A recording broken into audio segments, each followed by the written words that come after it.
सभी का स्वागत है सीएसएन स्टडी में। और आप लोग देख रहे हैं सामाजिक विज्ञान के कक्षा 10 के सब्जेक्टिव टाइप प्रश्नों को, यानी कि हम लोग 2 अंक वाले सभी प्रश्नों को देखने वाले हैं जो आपको 1 से 7 तक, ठीक है, जो सब्जेक्टिव टाइप में 1 से 7 तक में रहेगा, सारे क्वेश्चन को सॉल्व कर पाएंगे आप लोग। तो चलिए देर ना करते हुए स्टार्ट करते हैं, क्योंकि आप लोग का 20 मार्च को एग्जाम है। तो साथ ही साथ बोलना चाहते हैं जितना भी बता रहे हैं सबको पढ़ लीजिएगा। चलिए स्टार्ट करते हैं। देखिए पहला हमारा जो क्वेश्चन है बाद के जितने बाद मतलब हो गया, देखिए अभी नारीवाद उदारवाद जितना भी बाद है, जितने भी प्रश्न है उसको हम लोग पहले देखने वाले हैं, ठीक है। तो सबसे पहले हमारा प्रश्न 1 में क्या है, नारीवाद। नारीवाद का मतलब क्या है या अभ्युदय क्या है। नारीवाद एक ऐसा दर्शन है जो स्त्री पुरुष की सामाजिक आर्थिक एवं राजनीतिक समानता के सिद्धांत पर आधारित है, यानी कि मतलब दोनों को, स्त्री और पुरुष को दोनों सामाजिक आर्थिक राजनीतिक समानता मतलब बराबर का सिद्धांत पर आधारित है। बराबर के सिद्धांत पर यह आधारित है, जिसे क्या कहते हैं, नारीवाद कहते हैं, ठीक है। दूसरा क्या है बाद में, चलिए देखते हैं उदारवाद। देखिए जितना भी प्रश्न बता रहे हैं ना सबके सब पढ़ लीजिएगा ताकि आपको एक भी क्वेश्चन नहीं छूटेगा, ठीक है। कक्षा 10 के विद्यार्थी अपने साथियों को जरूर शेयर कर दीजिएगा, ठीक है। 2 नंबर प्रश्न क्या है, उदारवाद से क्या अभिप्राय है। उदारवाद मतलब लिबरलिज्म की उत्पत्ति लैटिन भाषा के लिबर शब्द से हुई है, ठीक है। जो इसके शब्द किसकी हैं, देखिए आप साफ साफ याद रख पाएंगे। उदारवाद मतलब लिबरलिज्म, लीवर LIVER लिवर LIBER लीवर से हुई, लैटिन किसके भाषा के, लैटिन भाषा के, ठीक है, से हुई है, जिसका अर्थ होता है आज़ादी या स्वतंत्रता, ठीक है। इसको क्या उदारवाद का मतलब हो गया आज़ादी या स्वतंत्रता। यह व्यापक अर्थों में उदारवाद कानून के समक्ष समानता, आम सहमति से बनी सरकार, ठीक है, शासक वर्ग, पादरी वर्ग तथा कुलीन वर्ग मतलब हो गया उच्च वर्ग के विशेष अधिकारों को समाप्ति तथा सभी नागरिकों के लिए मताधिकार का समर्थन करता है, यानी कि सबके लिए आज़ादी स्वतंत्र। इसका मतलब ही उदारवाद का मतलब ही क्या हो गया, आज़ादी और स्वतंत्र। जितने भी विशेष मतलब स्पेशल क्या था उन लोगों के लिए क्या था, कानून बनाया गया था, वो क्या कर दिया, समाप्ति हो गया, ठीक है। कानून के समक्ष जितने भी उसके जो पक्ष में था सभी चीज़ें वो क्या को हो गया, समाप्त हो गया, ठीक है। सबको आज़ादी होगी, सबको क्या स्वतंत्रता मिल गया, सभी नागरिकों के लिए क्या मताधिकार का समर्थन करता है। यानी कि उदारवाद का मतलब हो गया कि आज़ादी और स्वतंत्रता सभी का, सभी तरह का समक्ष के मतलब सभी के लिए कानून भी सबका, आम सहमति से बनी सरकार, सभी की सहमति से बनेगा सरकार, शासक वर्ग जो शासक वर्ग था, पादरी वर्ग था, शासक मतलब जो शासन चलाता था, ठीक है, पादरी वर्ग मतलब जो पादरी के वर्ग थे, कुलीन वर्ग मतलब उच्च वर्ग थे, ठीक है, सबको क्या कर दिया गया, समाप्त कर दिया गया, ठीक है। सभी नागरिकों के लिए मताधिकार का समर्थन करता है, ठीक है। यानी कि हम लोग समझ गए उदारवाद। नेक्स्ट समझते हैं रूढ़िवाद। रूढ़िवाद क्या है, रूढ़िवाद से आपका क्या समझते हैं, रूढ़िवादी कौन थे, यानी कि या अथवा आपको पूछ सकता है रूढ़िवादी कौन था। तो रूढ़िवाद मतलब आपको देख समझ में आ रहा है, रूढ़िवाद मतलब जो भी कुछ बदलना नहीं चाहता। रूढ़ी मतलब क्या, जैसे रूढ़ी मतलब गांठ, जैसे मतलब वो बदलना नहीं चाहता है। रूढ़िवाद एक ऐसा राजनीतिक दर्शन है जो आधुनिकता एवं परिवर्तन के स्थान पर स्थापित परंपराओं तथा रीति रिवाज को बने रखने पर बल देता है। मतलब कि एक गांठ जैसे, मतलब पहले के जो थे मतलब आधुनिक करना नहीं चाहता है, मतलब पारंपरिक जो था उसी को क्या करना चाहता है, मतलब उसी पर बल देता है, मतलब उसको हम लोग बदलने नहीं चाहते हैं। तो रूढ़िवादियों की मूल धारणा यह कि राजतंत्र, चर, सामाजिक भेदभाव, संपत्ति आदि को बनाए रखना चाहिए था।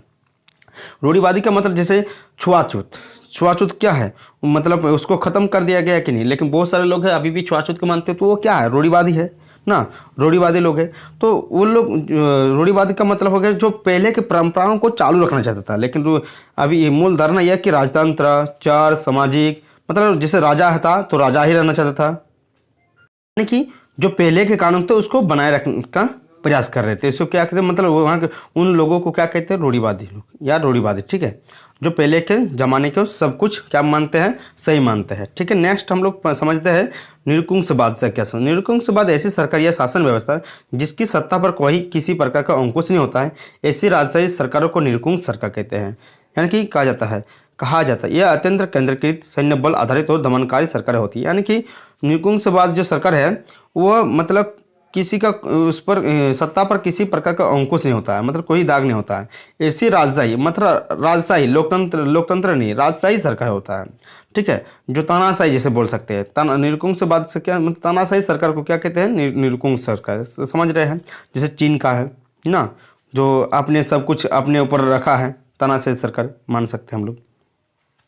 नेक्स्ट 5 नंबर क्या है, समन्वयवाद। सब अब क्या अभिप्राय है, तो समन्वयवाद से क्या अभिप्राय है, दो अलग अलग मान्यताओं को उनकी भिन्नताओं तथा समानताओं को ध्यान में रखते हुए साथ लाने के प्रयास समन्वयवाद के जाना जाता है। यानी कि समन्वय, दो अलग अलग मान्यता, ठीक है, जो जैसे कोई अलग धर्म से है या कोई धर्म का नाम नहीं लेते, ठीक है, इसमें कोई अलग मानता है किसी चीज़ को, दूसरा कोई और मानता है, ठीक है, तो दोनों को एक साथ जोड़कर क्या बोलते हैं हम लोग, एक साथ लाने का प्रयास करते हैं, उसे क्या कहते हैं, समन्वयवाद कहते हैं। ठीक है, किसी भी धर्म का नाम नहीं लिए।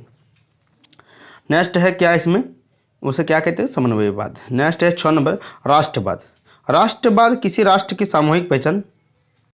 राष्ट्रवाद का मतलब क्या, यहाँ पर देखिए, किसी राष्ट्र की सामूहिक पहचान है।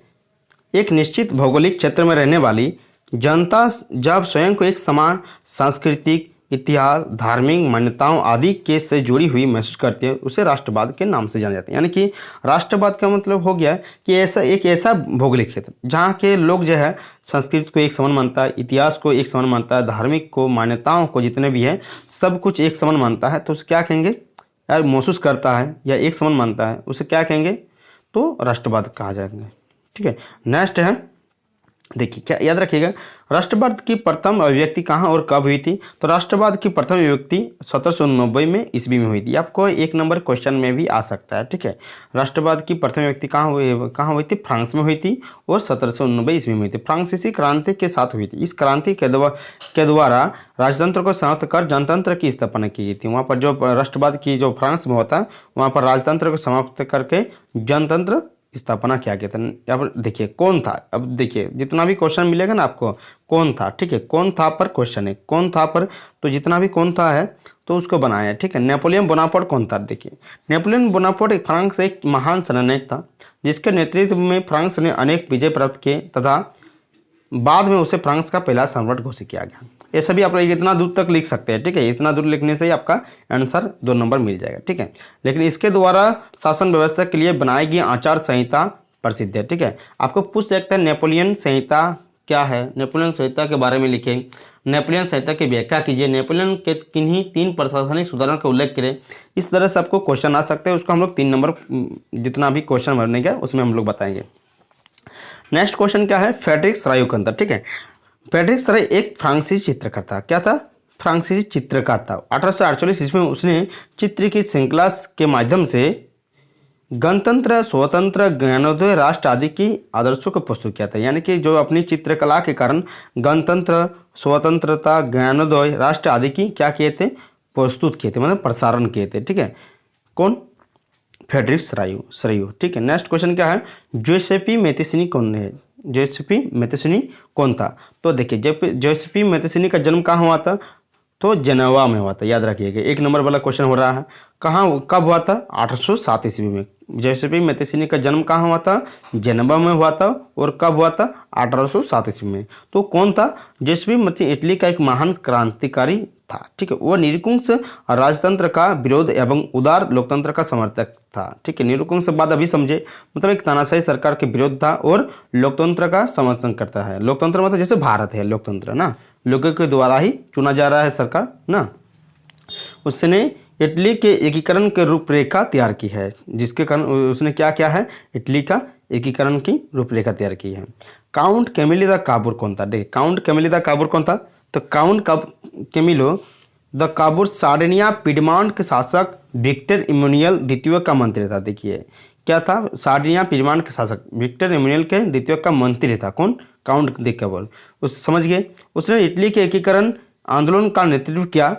किसका नेतृत्व किया था, इटली के एकीकरण का। ठीक है, कूटनीति के प्रत्यक्ष युद्ध के माध्यम से वो इटली का एकीकरण करने में सफल हुआ था। मतलब अपनी कूटनीति के कारण जो इटली के एकीकरण में वह सफल हुआ था। ठीक है, काउंट द केवल किसके मंत्री था, विक्टर इमैनुअल द्वितीय का मंत्री था। ठीक है, याद रखिएगा।